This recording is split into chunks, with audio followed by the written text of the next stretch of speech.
What is India? The question is simple, but the answer is a labyrinth. It's not just another country among many, it's an entire universe contained within borders. A civilization that has witnessed empires rise and fall, and that now pulses with the energy of more than 1.4 billion souls. It's a place where the silence of a monastery high in the Himalayas can be shattered by the deafening chaos of a metropolis thousands of kilometers to the south, where ancient funeral rituals on the banks of a sacred river take place just a few meters away from a call center serving the modern world. To understand India, we need to look at it differently. There, things are never simply one or the other. The old and the new, faith and commerce, beauty and hardship, all coexist, side by side. And it's into this universe of contrasts that we're about to dive. We don't promise simple answers, but rather a journey through the complexity of a nation that, in 2023, the world could no longer ignore when it became the most populous on Earth.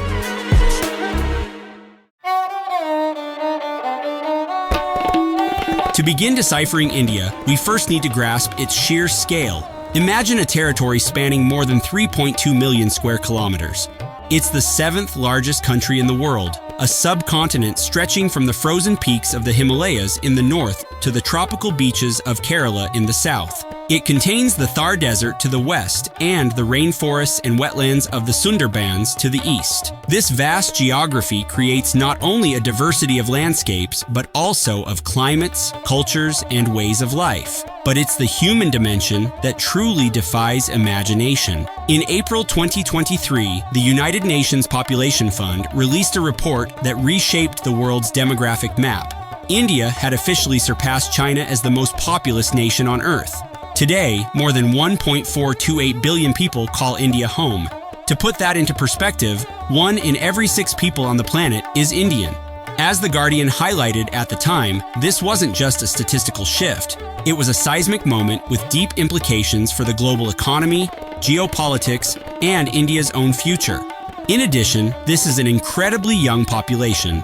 According to government data, over half of Indians are under the age of 30. Economists and publications such as The Times of India and The Economic Times refer to this as the country's demographic dividend, a massive young workforce that, in theory, could fuel unprecedented economic growth in the coming decades. But that dividend is a double-edged sword.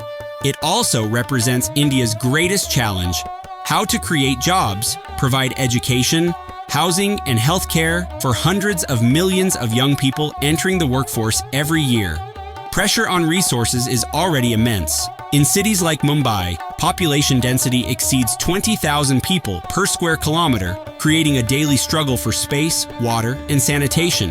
The question echoing through the halls of power in New Delhi and the streets across the nation is whether India can transform its greatest asset, its people, into prosperity, or whether the weight of its numbers will become an unsustainable burden. And one of the first and most visible tests of that capacity is the daily challenge of simply moving all those people. Moving over 1 billion people every day is, without a doubt, one of the greatest logistical challenges on Earth. In India, this daily necessity manifests as a spectacle of organized chaos, ingenuity, and, at times, imminent danger. Welcome to the circulatory system of India, its vast transportation network.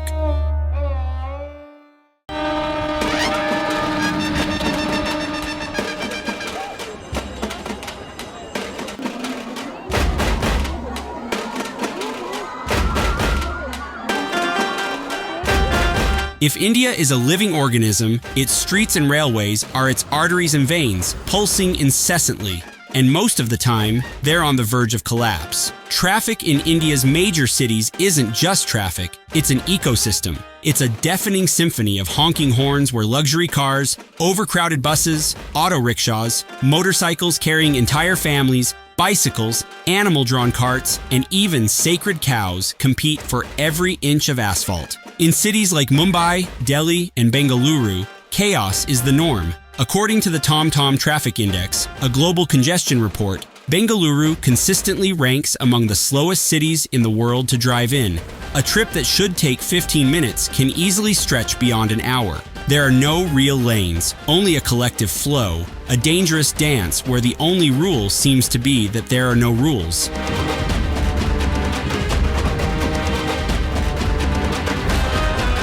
But the beating heart of Indian transport, the true lifeline connecting this vast country, is its railway network. Indian Railways is a colossal entity, one of the largest employers on the planet, carrying more than 20 million passengers every single day. For millions, trains aren't just an option. They're the only way to travel long distances, visit family, or seek work. And here again, the contrast is striking. You can ride aboard luxury trains like the Palace on Wheels, complete with private cabins and butler service, an experience that costs thousands of dollars. Or you can travel in the unreserved general class carriage, where the experience is one of almost unimaginable human compression. People crowd together, sitting on the floor, in luggage racks, even hanging from the doors. It's a fight for survival, yet also a place of unique camaraderie, where strangers share food and life stories. However, this massive and aging network has a darker side. Safety is a constant concern. The train disaster in Odisha in June 2023, which killed nearly 300 people and injured over 1,000, shocked the world and exposed critical flaws in the signaling and maintenance systems. Coverage by the BBC and Reuters at the time raised serious questions about whether modernization efforts were keeping pace with the needs of such an overburdened network.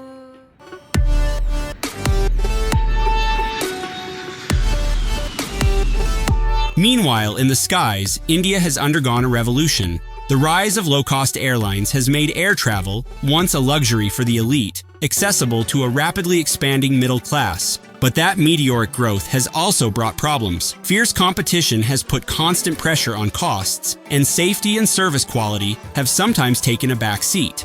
In recent years, airlines like SpiceJet have come under scrutiny from the Directorate General of Civil Aviation and outlets like Bloomberg for a series of technical incidents and concerns about fleet maintenance.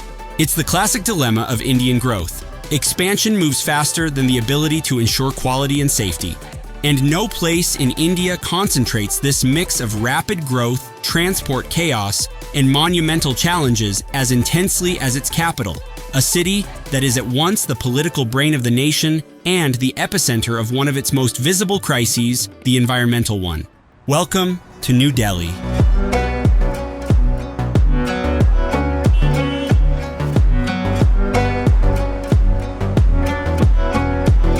New Delhi is not just a city, it's an idea.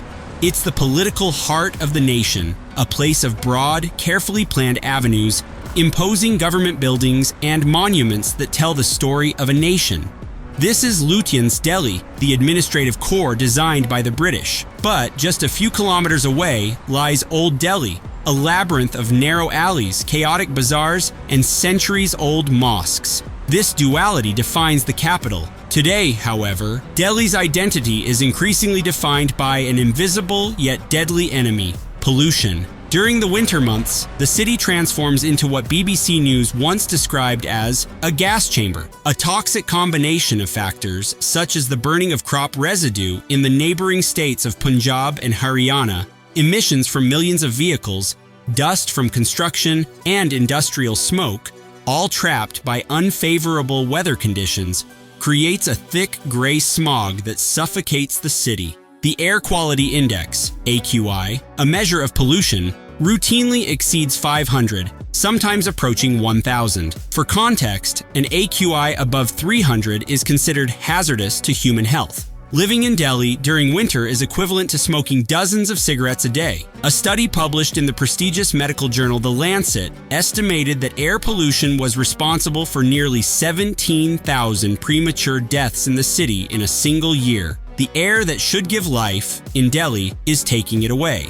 And the crisis extends beyond what people breathe. The Yamuna River, which should be the city's lifeline, is ecologically dead along many of its stretches. It has become an open sewer, a channel for dumping industrial waste and untreated domestic sewage. At certain times of the year, the river is covered with a white, toxic foam, a shocking visual symbol of environmental neglect. Basic sanitation remains a massive challenge. While wealthy neighborhoods enjoy modern infrastructure, many of the city's unauthorized colonies and slums lack proper sewage systems and regular waste collection. On the outskirts, towering garbage mountains like the Ghazipur landfill, once known as the Mount Everest of trash, rise dozens of meters high, contaminating the soil, the water, and the air. Delhi's environmental crisis, which disproportionately affects the poor, those without access to air purifiers or clean water, is not an isolated problem. It's the most visible symptom of a disease that runs through the entire body of the nation, the exposed fracture of economic inequality.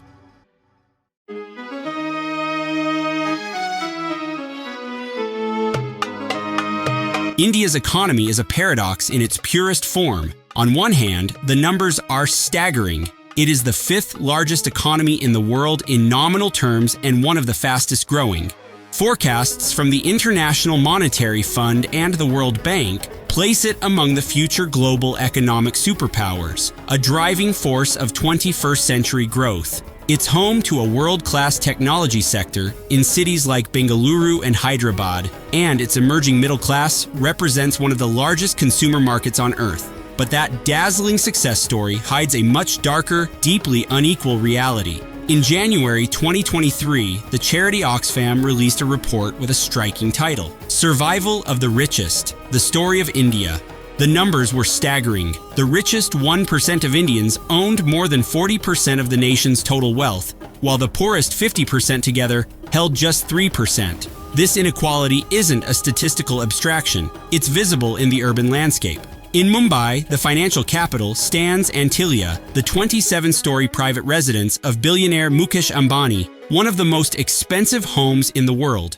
From its windows, one can see Dharavi, one of Asia's largest informal settlements, where nearly 1 million people live in just over 2 square kilometers. This fracture runs deep across the entire country. States like Maharashtra and Goa boast human development indicators comparable to upper middle-income nations. Meanwhile, in densely populated states such as Bihar and Uttar Pradesh, within the so-called Hindi belt, endemic poverty, illiteracy, and a lack of basic infrastructure trap millions in a cycle of deprivation. More than 90% of India's workforce operates in the informal sector: street vendors, construction workers, rickshaw drivers, day laborers. They are the gears that keep the economy turning. Yet, they work without contracts, job security, pensions, or access to credit. They live day to day in a state of constant precarity. At the same time, India faces a chronic agrarian crisis. Nearly half of the population depends on agriculture, a sector plagued by low productivity, dependence on the monsoon, and crushing farmer debt. As extensively documented by journalists like P. Sainath, despair in the countryside has led to a tragic epidemic of farmer suicides over the past decades. This deep and persistent economic fracture doesn't just create financial hardship. It fuels and is fueled by a web of social and environmental challenges that ripple through every corner of this vast country.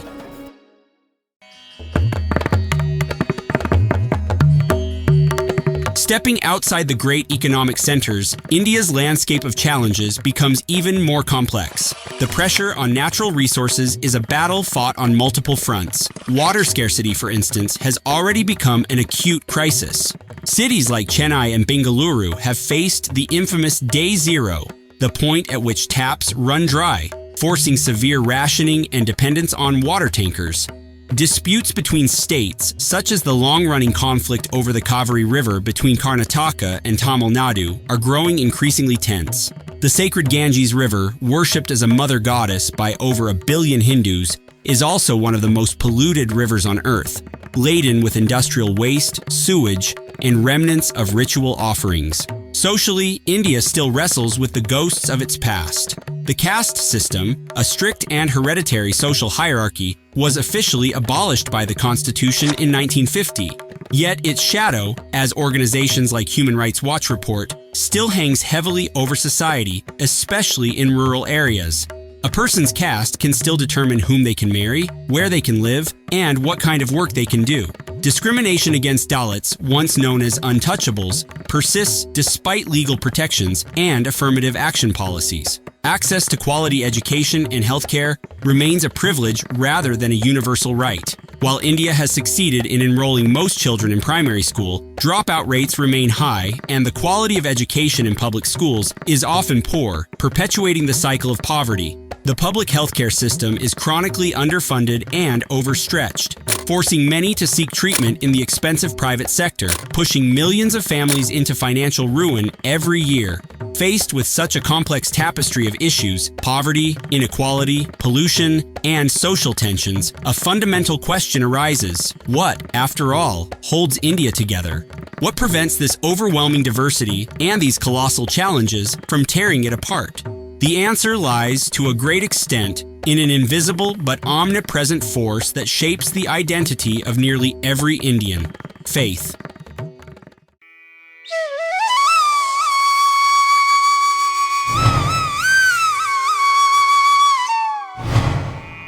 India is not just a country with many religions, it is one of the most deeply spiritual places on earth. Spirituality here is not something reserved for weekends. It is woven into the very fabric of daily life, in food, politics, art, and family. According to the latest Indian census data and studies by the Pew Research Center in Washington, about 80% of the population identifies as Hindu. That makes Hinduism not just the majority religion, but a defining cultural force in the nation. With over 200 million Muslims, India also has the third largest Muslim population in the world, after Indonesia and Pakistan. Alongside them are tens of millions of Christians, Sikhs, Buddhists, and Jains. Faiths that also trace their roots back thousands of years within the subcontinent. It is within Hinduism that we find one of the most fascinating and misunderstood ideas about India: the notion that there are millions of gods. You may have heard the number 330 million gods, but this is not meant literally. As theologians and scholars explain, the Sanskrit expression 33 crore, which translates numerically as 330 million, is a symbolic way of expressing infinity. The central philosophy of Hinduism, especially in the Advaita Vedanta tradition, posits the existence of a single, impersonal, supreme reality, Brahman. The countless gods and goddesses, such as the principal trinity of Brahma, the creator, Vishnu, the preserver, and Shiva, the destroyer, are seen as manifestations or aspects of that one divine essence. Hinduism is thus monotheistic in philosophy, but polytheistic in devotion, allowing an infinite variety of ways to connect with the sacred. But why does religion play such a central role? Historically, the subcontinent has been a cradle of spiritual thought, giving birth to Hinduism, Buddhism, Jainism, and Sikhism. For millennia, religion provided the social structure, moral code, and communal identity that held society together. In a land of overwhelming linguistic and ethnic diversity, shared faith often became the strongest thread uniting people. In modern times, amid economic uncertainty and daily hardship, religion remains a source of comfort, hope, and belonging for millions. And perhaps the most universal, vibrant, and delicious expression of this profoundly spiritual culture is its food, a cuisine that has conquered the world with its complex flavors, but, when seen up close in its homeland, reveals yet another of India's great and perplexing contradictions.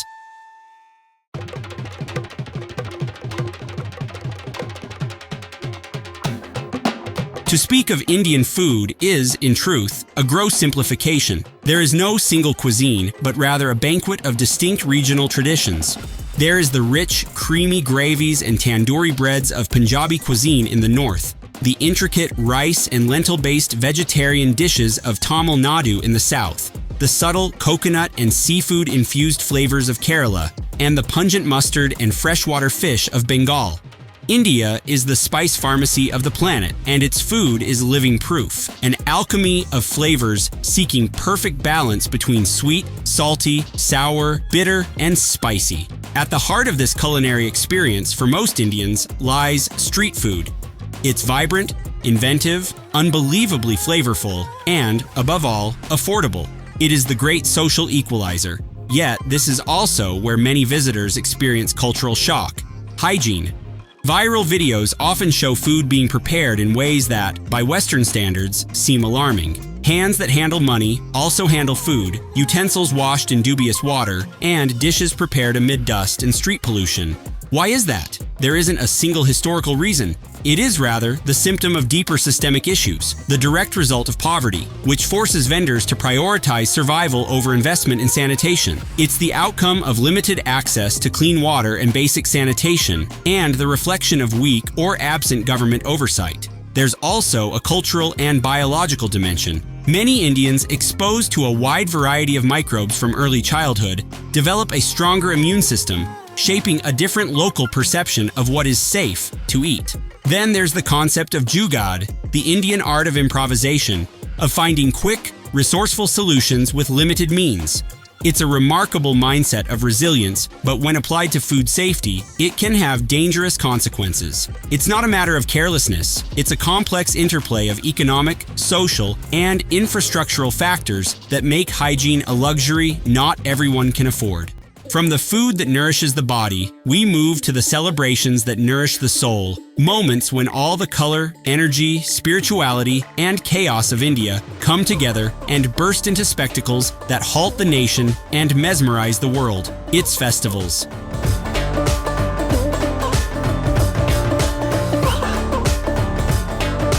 If you truly want to feel India's heartbeat, you must experience one of its festivals. They are the most exuberant expression of its culture. Think of Holi, the festival of colors. It celebrates the arrival of spring and the mythological triumph of good over evil. But in practice, it's a day of joyful anarchy. The rigid social barriers of caste, class, age, and gender temporarily dissolve in a cloud of colored powder and water. For one day, everyone is equal. Everyone is covered in the same vibrant hues, in a collective catharsis that is both playful and deeply spiritual. Or think of Diwali, the festival of lights.